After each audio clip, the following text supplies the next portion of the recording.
Yes? Okay, so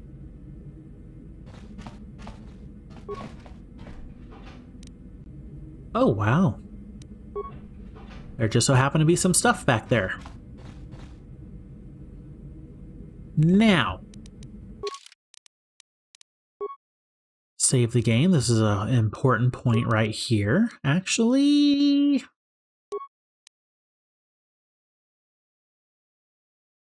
I'm going to keep that. I'm going to make another one.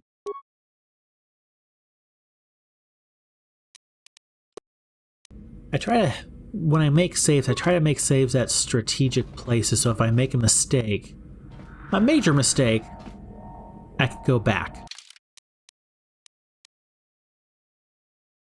Okay, there's the hangar. Throne room. Oh.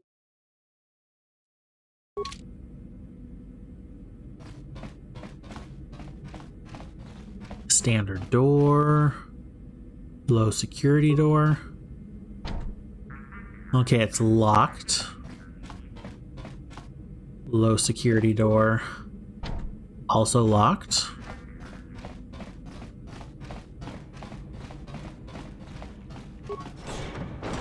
Standard door.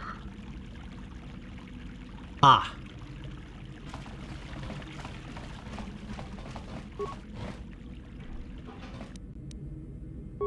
Looting the chest and back out the door.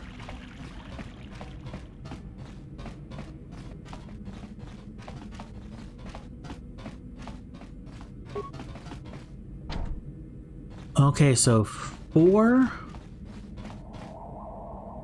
Ooh. 3 other rooms in addition to our own.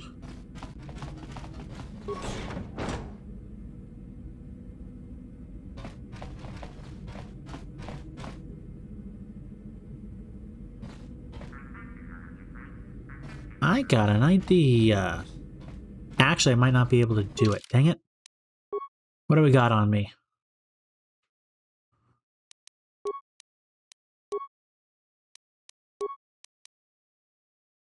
I don't have a stealth belt on me. That might have been a good idea to have. Yes? Ooh, I could have snuck around. I should have thought of that.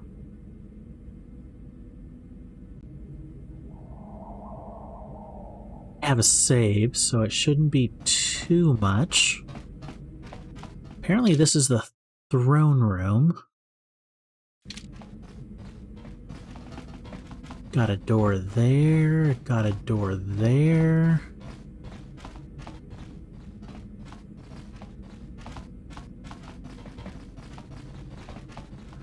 Just trying to clear out the map a little bit.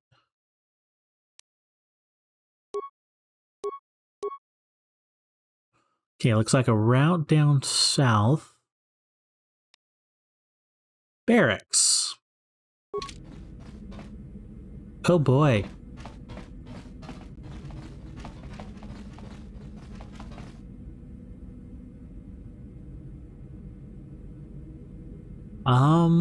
Let's see. Yep.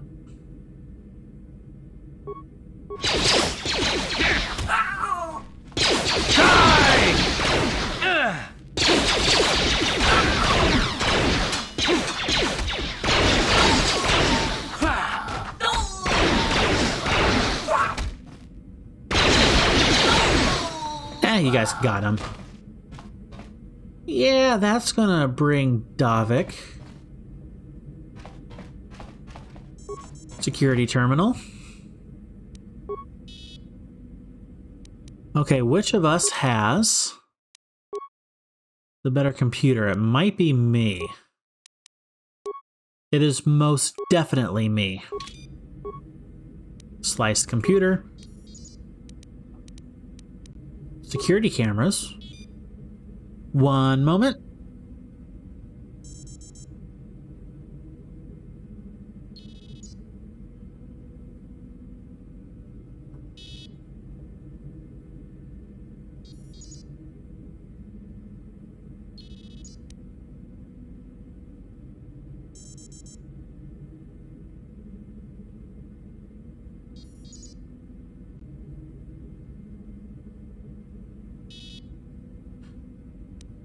Wife's going to bed. Spice lab. Oh. A gas room. Barracks. That's where I currently am. Barracks storage.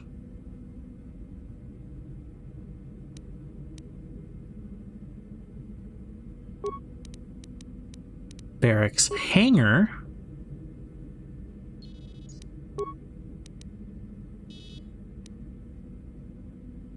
Oh, another spice lab.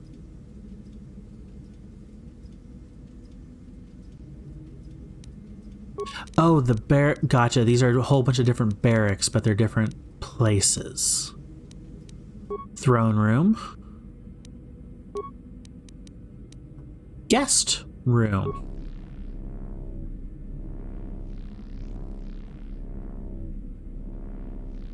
Oh no.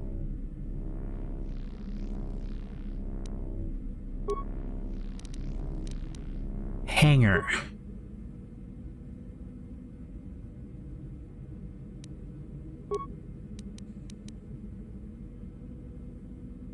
Okay, one of those rooms has what I need, and I have no idea which one it is.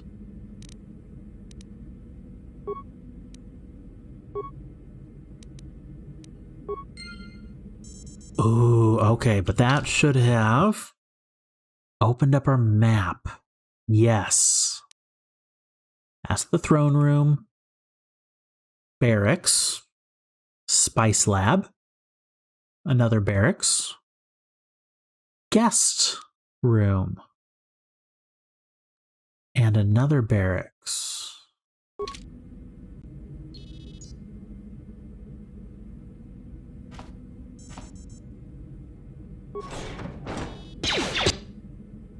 Ah, this one. Let's get him. Good. Take it like that.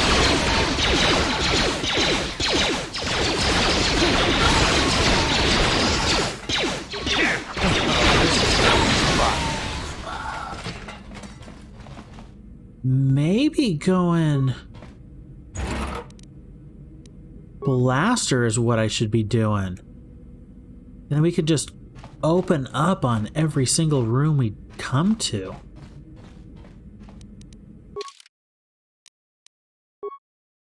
I'm curious.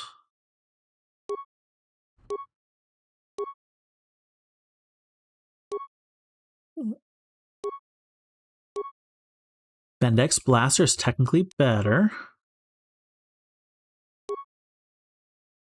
Wait. No, I don't want to do that. Oop, I messed all that up. None. None. I want to put my heavy blaster in that hand and Bendix blaster in my other hand, because apparently I had a better to hit. And now we just have a whole bunch of blaster shots going wherever we want. Oh no, of course. This is not going to be good. Demolitions of 4. Demolitions of 2. Demolitions of 0. Disable, please. Sure.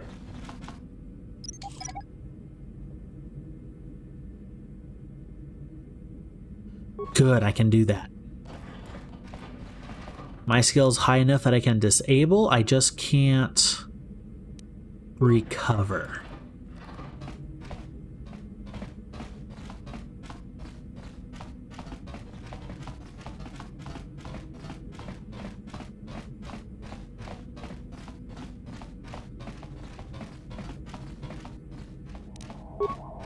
No problem. Hey! What's the idea of barging in here? Get out of here, I'll call the guards. Pudu, tunirama na praka donko searcha. Hey, baby, wait! I wasn't actually going... Damn it! Okay, great. You just scared off my date for the night, so you better explain yourself before I lose my temper and call the guards. Uh-oh.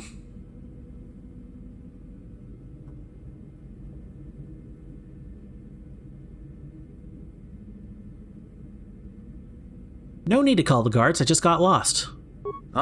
No way, you're not getting out of this mess that easy. You can explain yourself to the guard. Of course.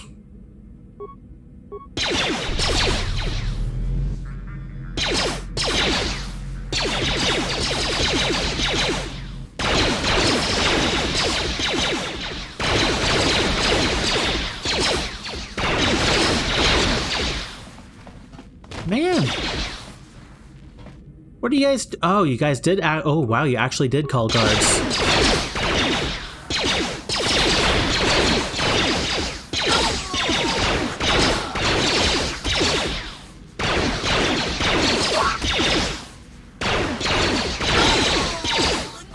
Man, I really don't know what's better, my sword or this stuff.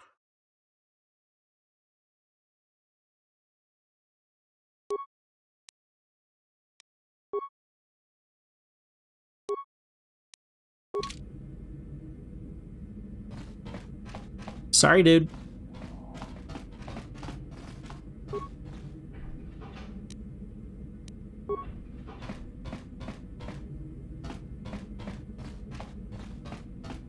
Okay, so don't go into those rooms. They probably every single one have a combat encounter, but what I do really want to go to is that one. That looks like a problem room, and I don't like leaving a guy in that kind of a situation.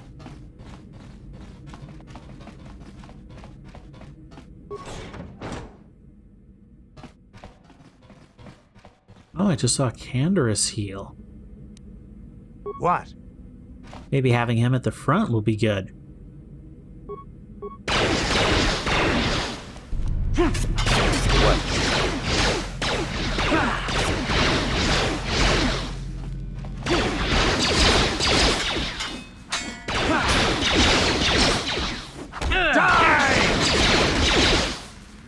Got him.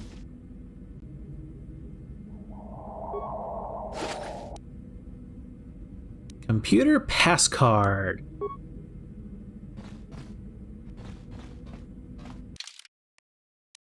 The guest room.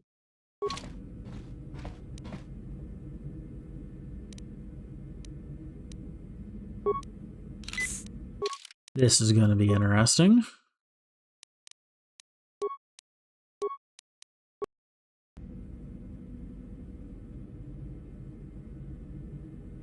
Wife has a comment. Say I love this place. Like, I love the design. You like the estate? Yes. I don't like Davik and what he stands for. Nah. I like the design. Who could like Davik? He has something we want. He has a big ship that we need to steal.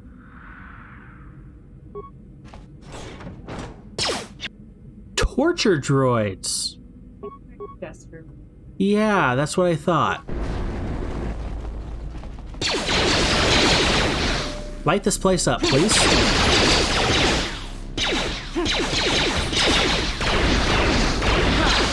Ooh!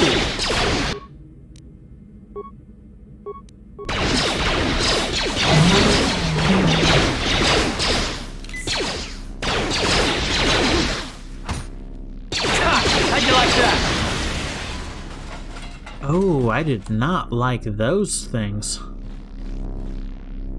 Of course, you're not supposed to like them. Hudro.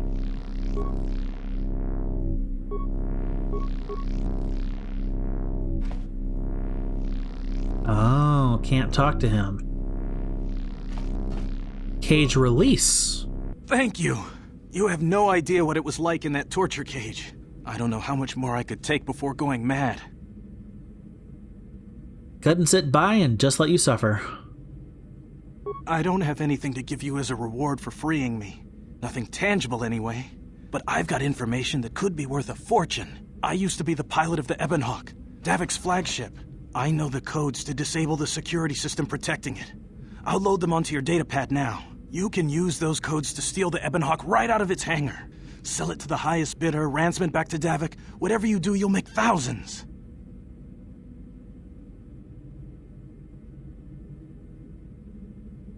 I want to ask you some more questions.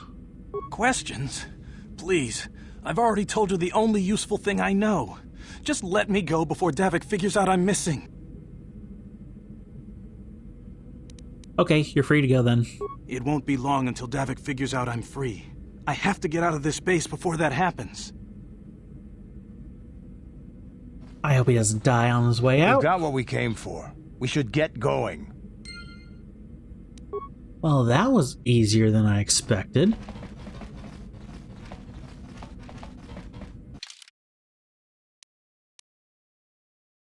Barracks. Spice lab. Another barracks. Oh, part of me just wants to clear the whole place out.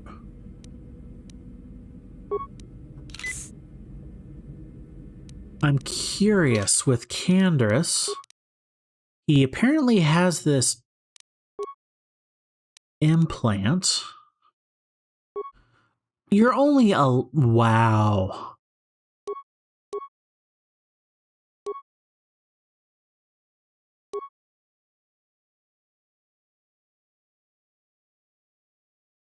I'll give you a military suit, because apparently you were not good enough. Heavy combat suits. That was 18, so anything above 18, that's a 19. That's also a 19. We'll give him back the military suit. But unfortunately with Karaeous, I don't see this implant he has. Oh wait, that's me. Haha. Karaeous.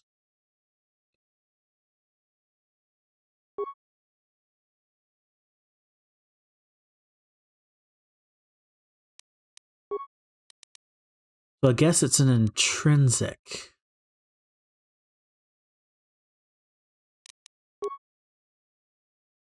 So I can't take off his implant and give it to myself, essentially. Since I'm the one taking the most damage out of everybody. Whatever. That would have been cool to take that off and give it to myself. That's probably why it's not an actual lootable item.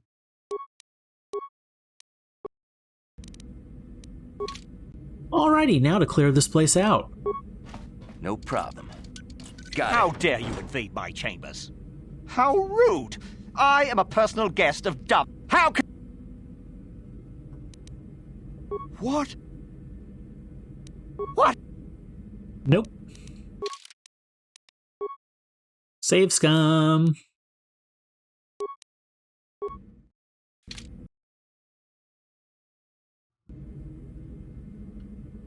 Okay, apparently that's just a normal guest, quote-unquote, room. That's a barracks.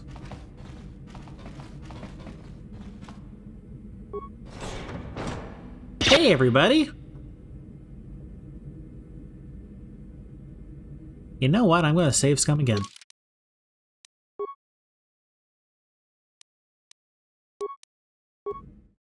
Room didn't look like it had anything in it.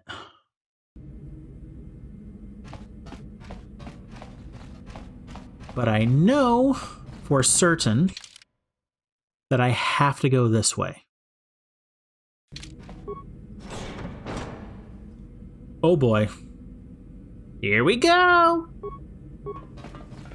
Here it is!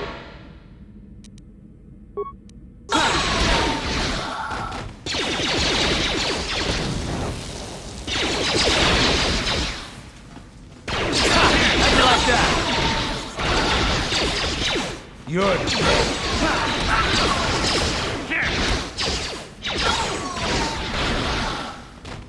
That was fairly simple.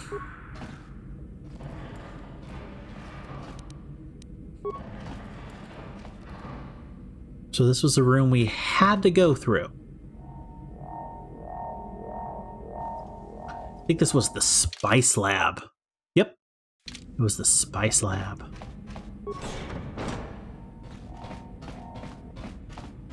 I know why my wife likes this place so much.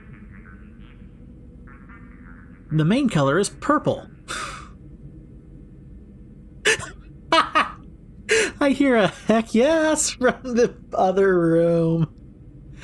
My wife's favorite color is purple, so anything that's purple, I know she's a fan of it already. Don't even need to ask. Purple is life, I hear chiming from the other room. Oh. Okay, this was a barracks as well.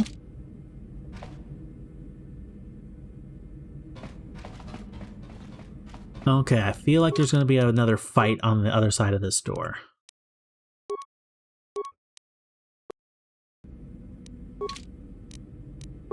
No problem. Didn't work. No problem. Didn't work.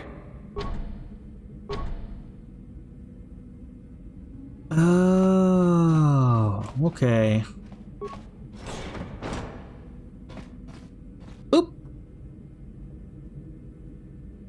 Nightly timer went off. Okay, guard!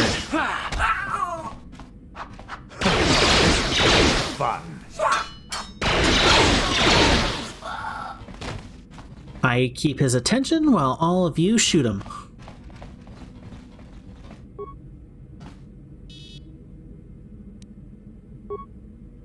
Wait, was this? No, this is a completely different room. Use the access card. System commands.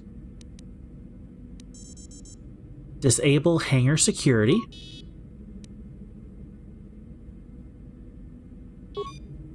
Log out.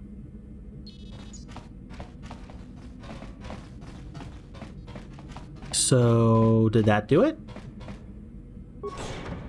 Damn those Sith, they're bombing the whole planet. I knew they'd turn on us sooner or... Oh, look what we got here. Thieves in a hangar. So, Uh-oh. you figured you'd just steal my ship for your getaway and leave me high and dry while the Sith turn the planet into dust? Sorry, but that ain't gonna happen. I'll take care of them, Davik. I've been looking forward to this for a long time. Make it quick, Carlo. The Sith mean business. If we don't get to our ships and find somewhere safe, the bombs they're dropping will kill us all. Okay. Hollow Nord or Davik Kang? I'm going for Davik.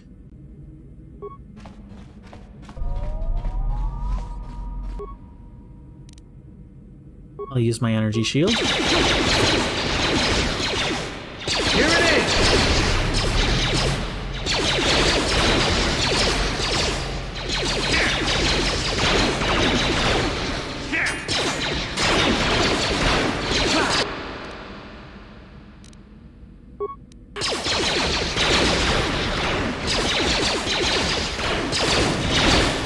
Since he's literally just standing there, I can bomb him all I want. Who went down? That would be Cart. You may have me outnumbered and outgunned, but if I'm going down, I'm taking all of you with me. This thermal detonator will blow us all to bits.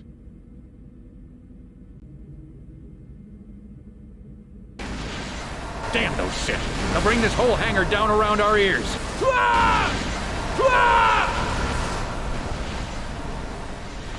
Oh! There we go! Enemy Davik mom fainted. And get out of here! Davik's war suit and a visor and lots of other cool stuff. Yes, please. Aw, and he probably doesn't have any loot. Do you think you could really get loot under that many beams? I can try. Do you wish to board the Ebon Hawk? Board the Ebon Hawk. Let's get this ship fired up. We'll pick up the rest of your friends and then we'll have to get off this planet. Sounds good.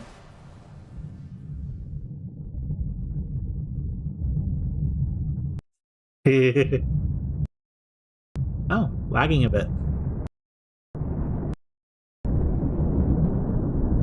It's not because my computer can't handle it. Fun fact, it used to lag on my computer when it was new. I think So it's just it must 'cause be it's something really about that. awesome. Oh, it's loading in the next thing. That's why. All these years. Taris is defenseless against our assault, Lord Malik. They are offering no resistance. The city is in ruins. Resume the bombardment, Commander. Wipe this pathetic planet from the face of the galaxy. Happy fun guy.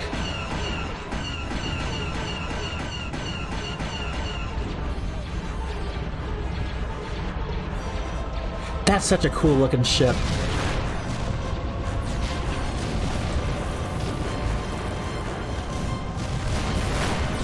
Darkseid points gained. Proof that orbital bombardment is made. 3 billion Darkseid points gained.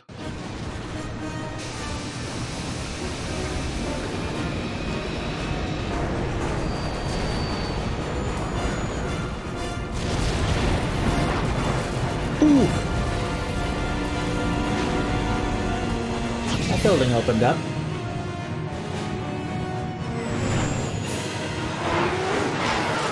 An open concept kitchen.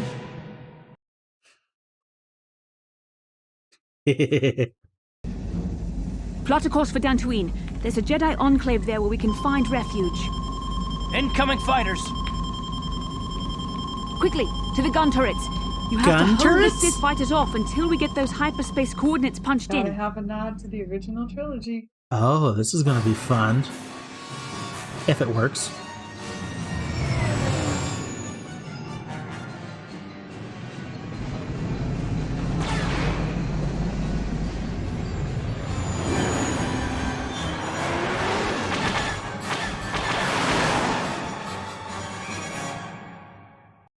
Hopefully I don't die. We'll see what happens. Oh, point and shoot.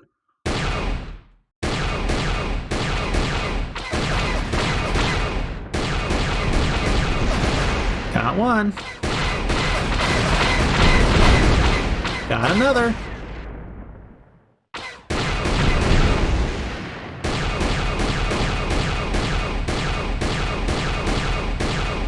And any more? Or just that one?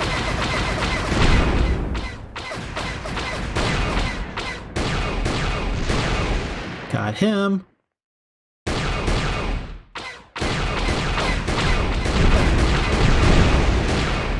Ooh, got him. Well, that was kind of fun. Yeah.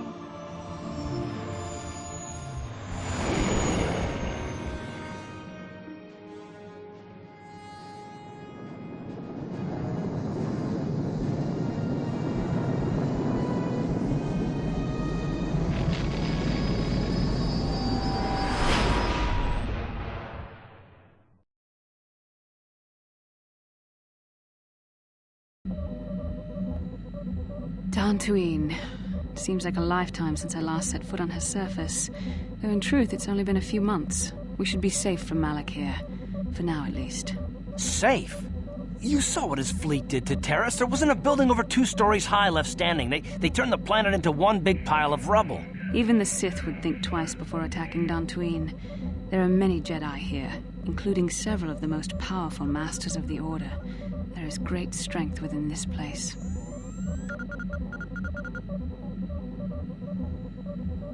I agree with Bastila. We should be safe here. We can get supplies here and recuperate. The Academy is a place of mental and spiritual healing. Something we could all use after what we've been through. Maybe you're right. It isn't easy to witness the annihilation of an entire planet. I know Mission must be taking it pretty hard. She will find a way to come to terms with her grief. She's stronger than she appears. We just need to give her time. Now I must go speak with the Council.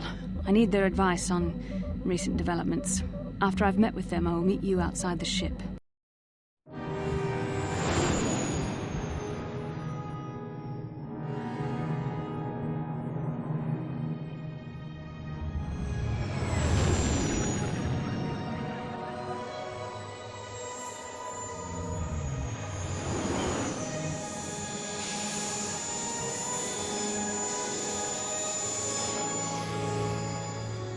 Oh, I'm probably going to have to mute the music in this section. They request an audience with you. We should go at once. An audience with the Jedi Council? It's pretty unusual for someone who isn't even a Jedi. What's this about, Bastila? I'm sorry, Karth, but I cannot tell you. All I ask is that you trust in the Force and the wisdom of the Council. Well, I don't like being left out of the loop, but I'm not looking to get you in any trouble with the Jedi Masters. We'll do things your way for a while. Come, they're expecting us. I will lead you to the Council chambers.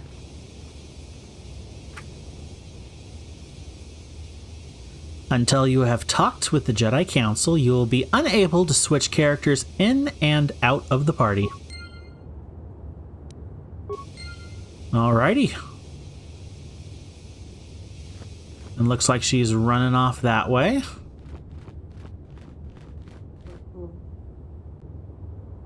They just run off, don't they?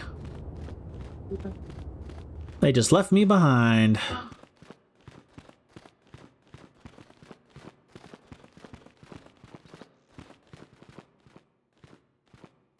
Problem is, I'm trying to find a good place to save. So I'm going to make another quick save file. I'm trying to get right before the chambers or whatever they are. You there, Padawan. Why are you not wearing the customary robes of the Jedi? Do you mock the honored traditions of our order? Hold on.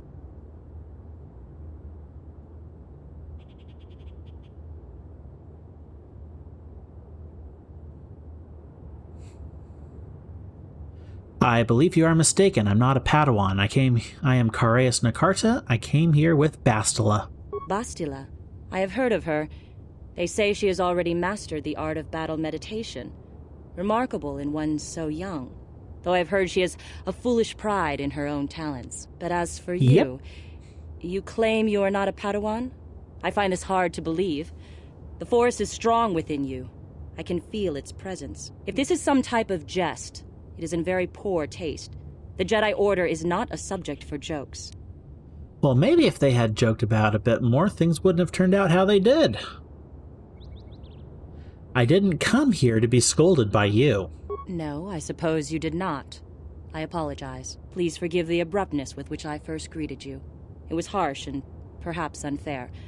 My master often warns me that I must learn to control my emotions. I see I have much left to learn. I wish you a pleasant stay here on Dantooine. May the Force be with you.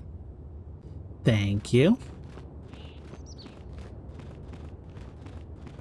So I'm assuming Jedi Council chambers. Those are going to take a bit. Yep.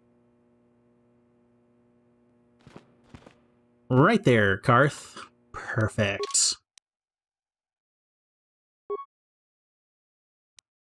Perfect place to save. Thanks for letting me be part of your stream. It was fun. You're welcome. Hey everybody, I'm back. So, Real Talk segment for today is going to be fairly simply me just giving my testimony.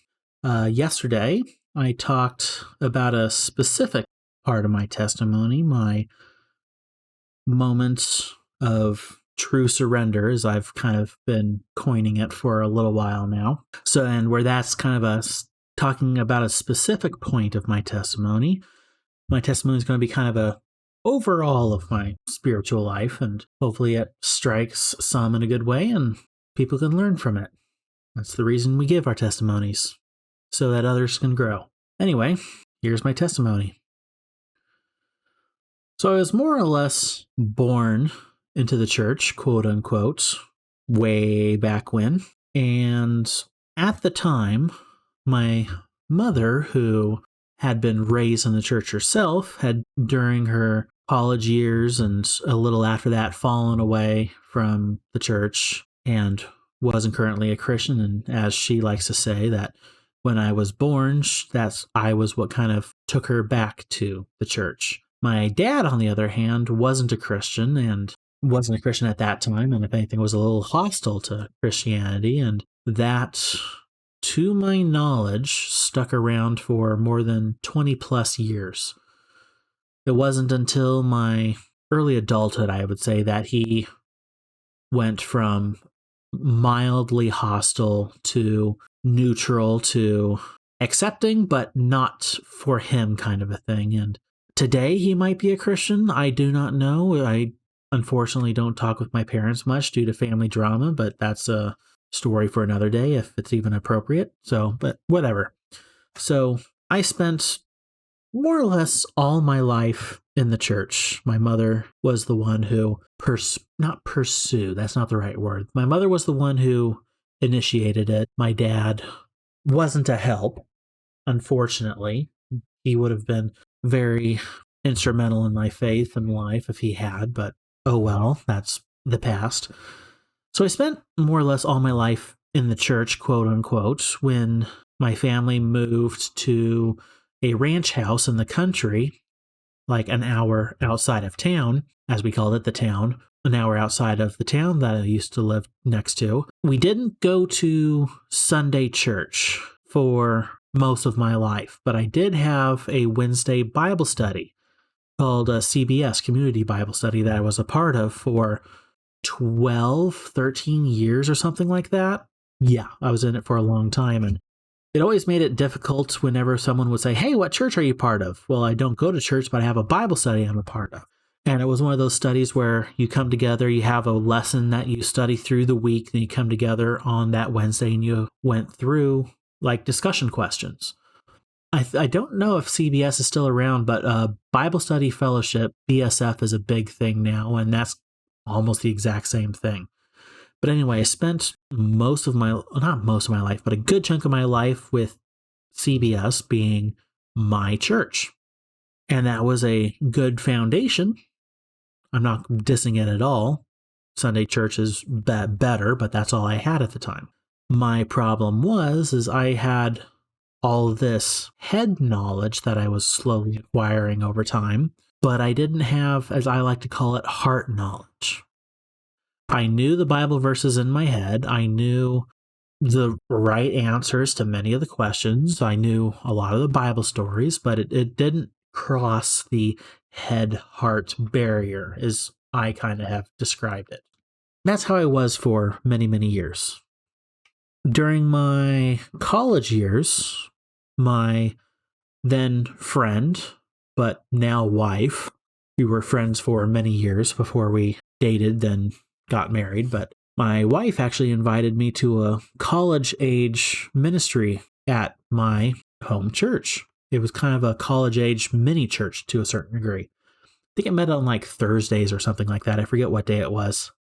My wife just chimed in from the next room. It was Thursday. So it was Thursdays I met, and that's kind of where I had my first adult experience with something that felt like a church. Growing up in the country, essentially, I was very socially awkward and socially removed. I had almost no friends growing up, or I would have a good friend for a short period of time and then wouldn't be able to see much of them, or they, after a while, the circumstance would change and then they just didn't pursue the relationship farther. And oh boy, that was difficult and painful for a while. But it was during my college years and then also through this college age ministry group where I was able to make friends, get more in touch with God, but I still had that barrier between the head and the heart. I was friends with a number of the youth pastors that came through, and I grew, but I didn't really have a full acceptance. That it wasn't until my early 20s where I came to Christ, and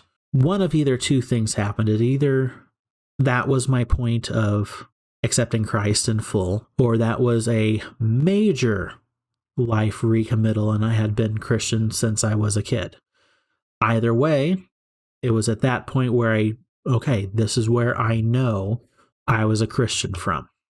So that's kind of what my wife and I call my spiritual birthday, because we know at that point whether it was a recommittal or a true committal. Either way, that's the point.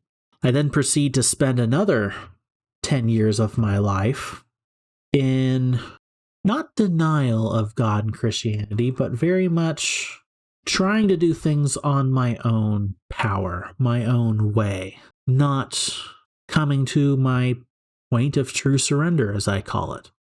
during those intervening 10 years, I had lots of depression, lots of misery, developed multiple chronic illnesses, struggled back and forth, on and off with several addictions, those being one of them a sexual addiction, unfortunately, and another one a video game addiction, unfortunately as well.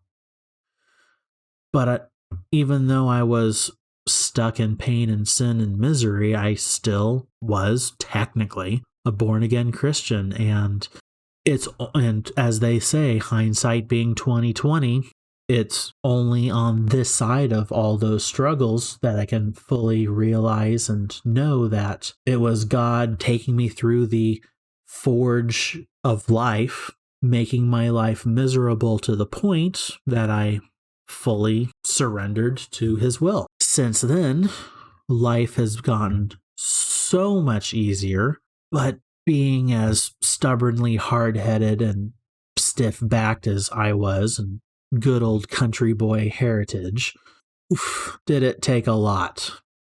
Oof, big oof. Oh, but I made it. Somehow, barely. Still not fully certain how, but I made it. Probably only God's help. That's probably the only reason I was able to make it. So then once I had my moment of full surrender, kind of like I was talking about yesterday, I mended relationships, got better, increased in my walk with God even more. I've volunteered for a while at my local Celebrate Recovery, increasing my days of recovery and learning, becoming a leader, helping others, helping the ministry grow and flourish and look better, because I'm the media ministry guy, so I make everything look good. I make everybody else look good. I'm now part of what's called a step study, which is kind of an in-depth study for the whole Celebrate Recovery program, taking those next steps of my recovery journey, doing Bible studies.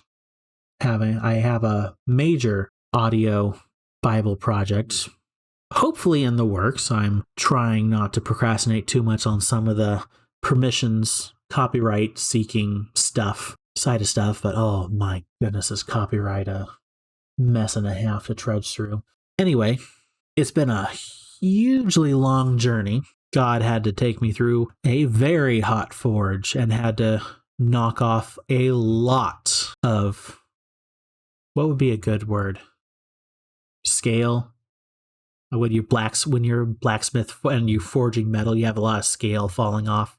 You have a lot of detritus that needs to be chiseled off. You have there's so many words that you could use, and my mind's going blank right now. But anyway, God had to sift so much stuff from my life, and it took so long, but I'm so much better for it, and I wouldn't have half the testimony today if I didn't have all those troubles.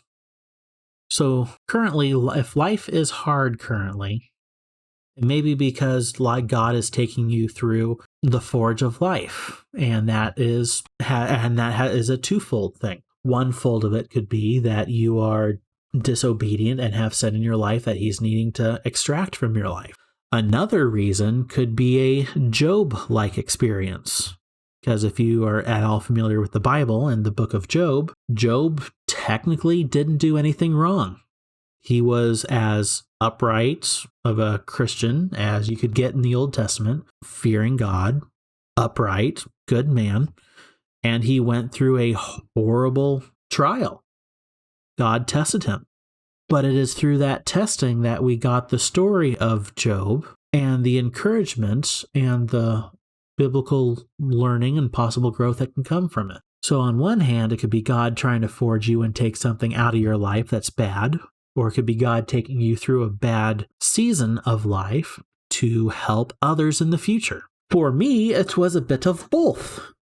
I now have a life story I can share, and I have knowledge and empathy for people who go through those hard times. So this is my testimony, and I hope you're able to get something good from it, whatever it may be. That's all I got for today. Bye, everybody.